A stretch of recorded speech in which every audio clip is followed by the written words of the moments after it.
Welcome back. So, in my previous video, we discussed the 2010 Hyundai Elantra GLS that I purchased brand new from a Hyundai dealer.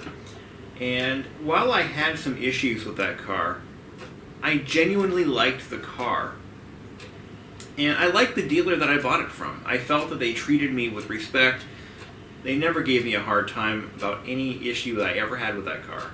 And I felt that the manufacturer was in an upswing in terms of quality and value, overall value, and residual value even.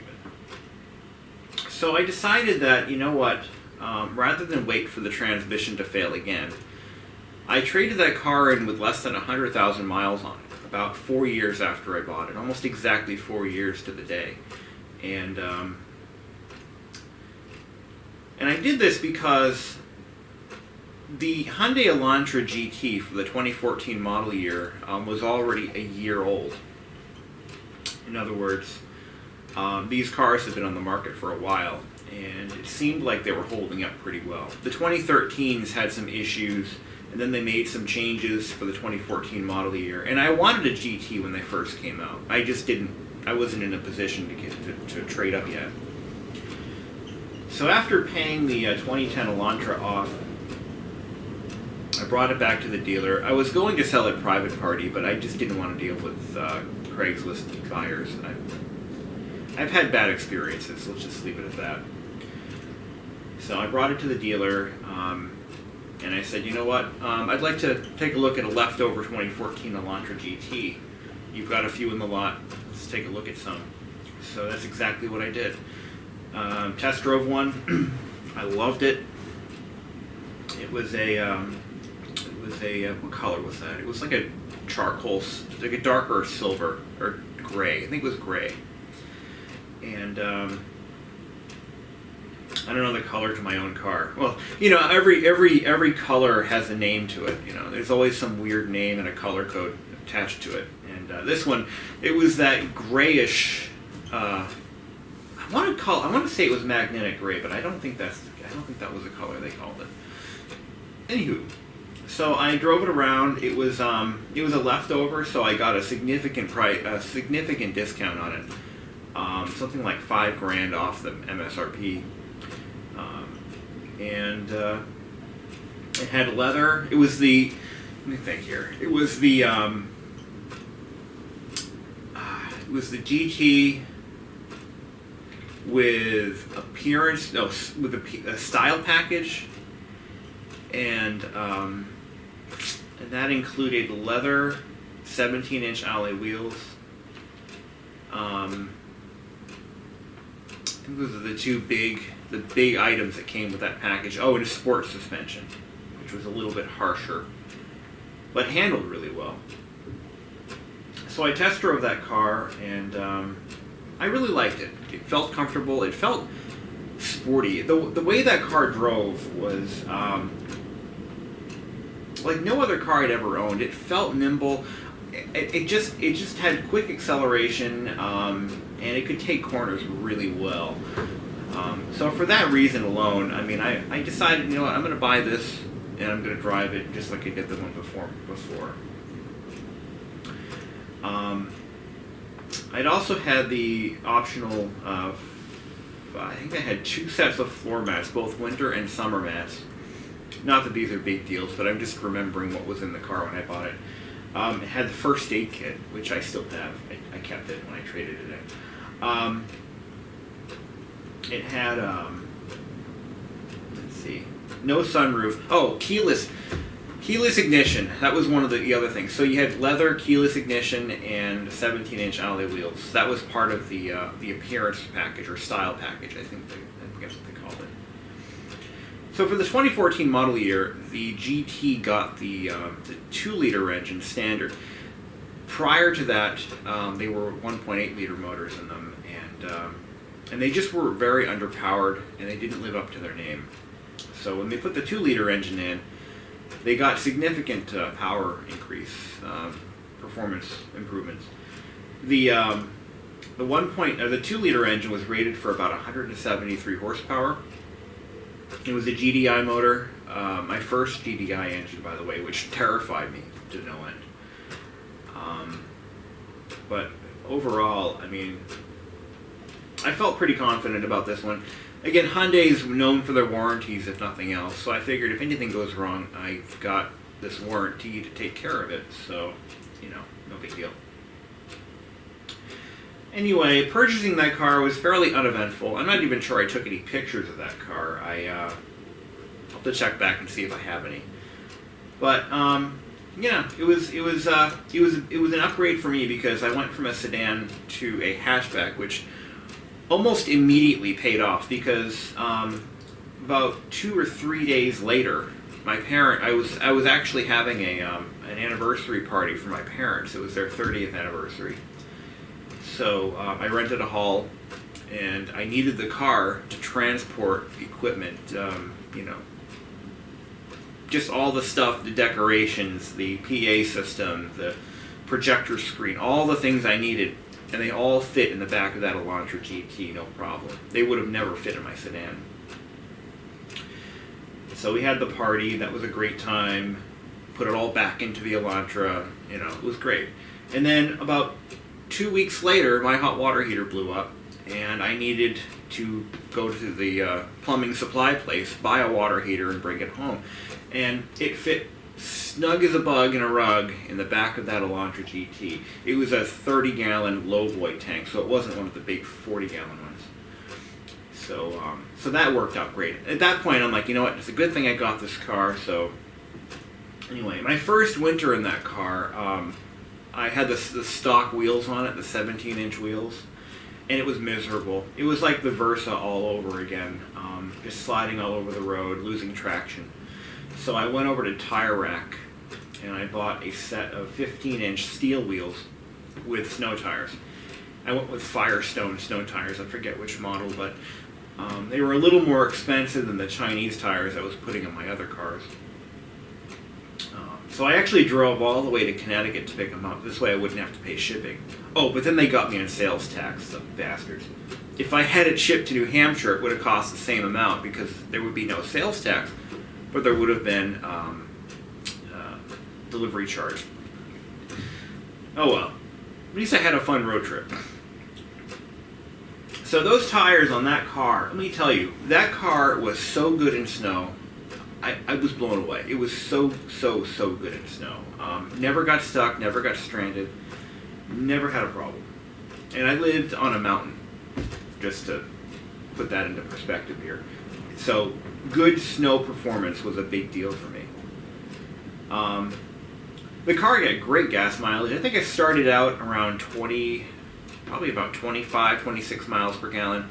And as the car broke in, by around the 10,000 mile mark, it brought it up to about 30 miles per gallon average, which is pretty good. One of the things that I had a problem with on the 2010 Elantra was the transmission. It was the 4-speed Mitsubishi-derived transmission, and it was a piece of shit. It was terrible. It was a terrible transmission. But Hyundai's in-house designed PowerShift 6-speed transmission, or I think it was a PowerShift at that point. That, or Transtech, maybe it was Transtech. That transmission never gave me a lick of trouble. Never a problem. It always performed flawlessly. And it shifted when it was supposed to. There was no delay. It was a great transmission for that car. It was just, to this day, it was the best one I've ever driven. And that's saying a lot. Really. So overall, I mean, I had a great time owning that car. I had a few issues with it though, nothing major. I drove it to Pennsylvania one time, and on my way back, I noticed I was getting a lot of tire noise. So I went to get tires put on because it was pretty much due for that anyway. About 30,000 miles on the factory tires. That's a long time, you know. So I brought it into. I think I went to Firestone, and I had them put on a set of Firestones, and the noise didn't go away. So I'm like, well, looks like it's a little more serious than just tires. So I knew what it was at that point. It was a bad wheel bearing. The car was still well under warranty, so I brought it to the dealer, and they said, "Yep, you've got a bad wheel bearing. Under warranty, no big deal. Here's your free rental." I got a Nissan Versa as a rental that time. So I got a Nissan Versa, a car that I started out with when I was younger. Yeah, funny stuff. Anyway, so they put a new wheel bearing on, and that was it. And then I think the engine light went on once after that, and I brought it back to the dealer under warranty, and they found that the evap control solenoid or purge valve wasn't responding, so they popped in a new, and it took them like 5 minutes. The part was right under the engine cover, no big deal. That was nothing. So, I had a great experience with this car. It was one of the best cars I'd ever owned. I had I had a few minor issues, like I just stated, but so it wasn't all perfect, but it was a great car. It drove well. It was one of those vehicles where it drove the same way at 0 miles as it did at 105,000 miles. It just didn't degrade like you would expect it to. The paint still shone like the sun. The paint was, everything was holding up. The interior was holding up in this car. I had leather interior, which is not the best quality, being a Hyundai, but it held up without any problems. I took really good care of the car, though. I kept it cleaned. I kept it waxed once a year. It was always well cared for. But it was never garaged, and it was driven in the winter. But one thing that I always had a problem with this particular vehicle were the wheels. The factory 17-inch alloy wheels were just pitiful because, and this isn't just a Hyundai problem, this is an industry-wide problem. The car handled like it was on rails. It handled great with those low-profile tires. But the problem that I had with those tires was that there was no sidewall. There just wasn't enough sidewall. And I live in New Hampshire. The roads are not well maintained. So it seemed like every day I was hitting potholes and shaking my fillings loose. It was that bad. It was very harsh. And when I put my winter wheels on, it wasn't so bad because the 15-inch rims, which fit the car just fine, there's more sidewall, so there's more shock absorption. It affected the handling, though, because it didn't handle quite as well. But those 17-inch wheels were just a nightmare. And what ended up happening was, after about 3 years of owning the car, I had to get all 4 wheels straightened. I had to bring them to a tire and wheel place, and they straightened all 4 wheels. I had no curb rashes. Nothing like that. It wasn't because I was being abusive or driving wrong. Sometimes potholes are unavoidable, and unfortunately those wheels took the brunt of the abuse. I didn't realize it was a problem until I'm driving along, and the car just shook. It was like what the hell's wrong with this thing? So I brought it into a tire shop to check for it, because I had actually damaged a few sidewalls. I have had to replace about 2 tires for sidewall bubbles in the past, and they said, yeah, you've got 4 bent rims, and he actually put them, all 4 of them, he put them on a machine, a tire balancing machine, and I could see it. There was one that was so bad, it was like this. I'm like, oh my god. So once I had them straightened, the car drove like new again. And by that point, so by the time the car was about 5 years old, 4 years old, I had it paid off. And my plan was, at this point, I'm going to keep this car. I'm not getting rid of this one. This is the keeper, because it was a tremendously reliable vehicle. Now, a little side note, the GDI engines that are so popular these days, everybody's doing them now. Toyota has the best system around. They have, GDI engines are notorious for carbon buildup over time, because on a port-injected engine like this one here, fuel is sprayed behind the intake valves, and it washes off any carbon that's come back through the PCV or the EGR system, exhaust gas and circulation, where it reburns any vapors that are coming from the crankcase or the exhaust to help reduce emissions. On a GDI engine, there is no EGR. That system has been obsoleted by proper engine management, but there is still a crankcase ventilation issue. So the crankcase fumes are reburned, and it creates a situation where, because there's no longer an injector spraying the backside of the valve, the fumes coming from the crankcase can actually burn and basically build up in the intake valve port. So the solution is you have the system cleaned with a very strong detergent or a degreasing substance. There's a few different products on the market, but you're supposed to do that every 20,000 miles, and that's supposed to keep things clean. And if it gets bad enough, you've got to take the intake manifold off, and you've got to actually use a sandblasting type solution or no, they use walnut shells, ground up walnut shells, and they spray and sandblast the ports that way. That is when it gets really bad. But I had mine cleaned every 20,000 miles at the dealership, and I never had a problem. I never took the intake manifold off to see, but by the time the car hit 105,000 miles, it was still running like new. So I never really had any issues with buildup that I know of, and I never noticed a decrease in power. So I owned that car for a little over 5 years. I actually just traded it in last month, 2 months ago. And yeah, so I've had it quite a while, and I put 105,000 miles of mostly rural driving. So what ended up happening was when I was starting to do some construction work, so I bought this house, so I moved out of the mountains, and my driving range was cut in half. Like, the amount of time I was driving every day was cut more than half. So I had this house, and I was doing some construction projects here, like this garage door and all that stuff.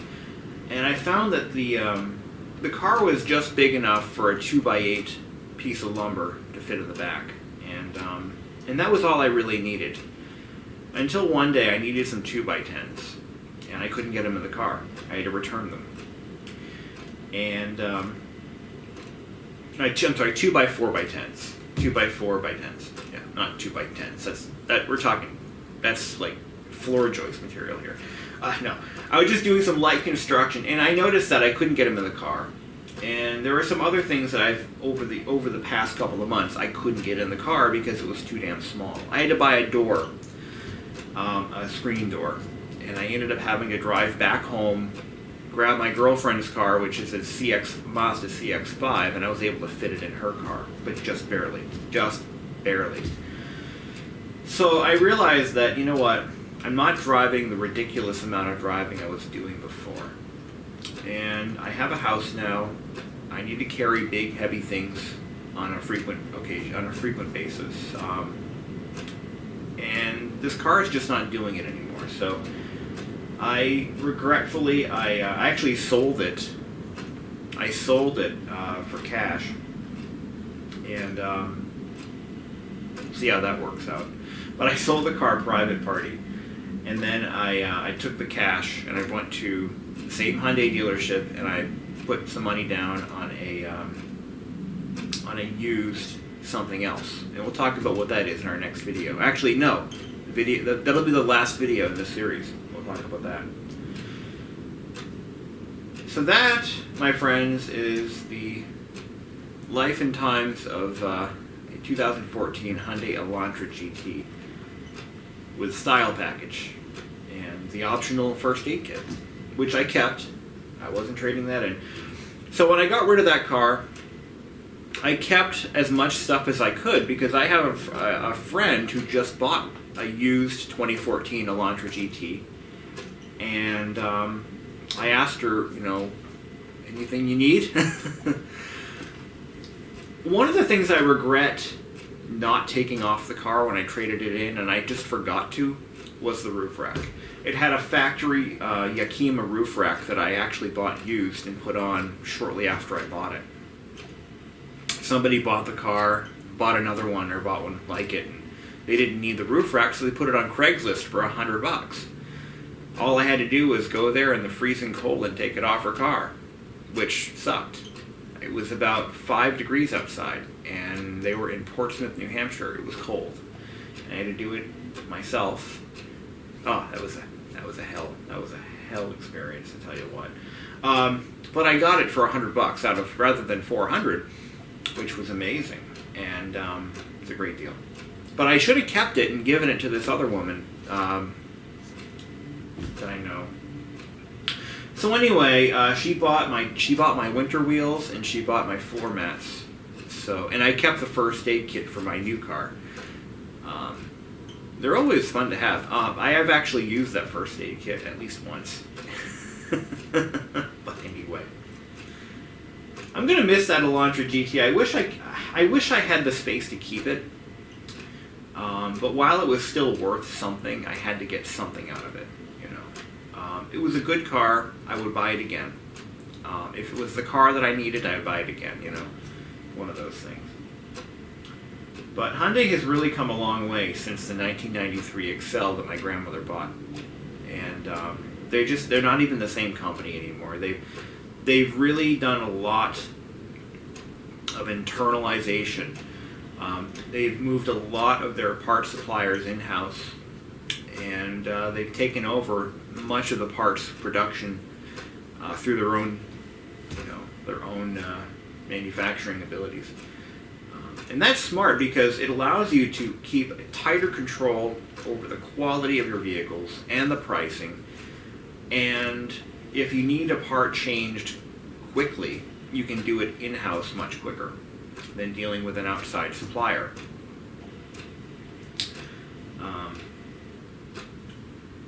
So I think that has worked out well for them. Right now they're almost to the top of the charts in terms of quality and consumer satisfaction. Now they have had some blunders, oh boy, but all automakers have. There's not one automaker that is innocent. Not one automaker can throw that stone at the glass house. Or those who live in glass houses should not throw. Yeah, no automaker is innocent here. I would say that Toyota is one of the best because they care more about their image than anybody else, and their image is they build quality vehicles at a reasonable price, and that's the one thing they're known for. They're not known for styling, they're not known for handling, they're not known for value for dollar, but they are reliable and they will get you from A to B. Owning a Toyota is something I've never wanted to do, and I still swear by that statement. But we'll see what happens in the future. If my current vehicle, which is also a Hyundai, starts giving me problems and it costs me money out of pocket, then I'm going to probably reverse my stance. But so far it hasn't. I've only had it about 2,000 miles, but things happen. So, on that note, we're going to call this one done. And the next video we make is for a car that I'm currently sitting in. Stay tuned for that. I'm actually really excited about that video. That's going to be really cool. We're going to do that one a little bit differently since the car is actually in the garage and I'm using it as a prop. So we'll be able to see more of the car and talk more about it. So stay tuned, and how should I close this one? Shiny side up or rubber side down? Like don't flip your car? No? Anyway, I'm not good for cheesy outros, so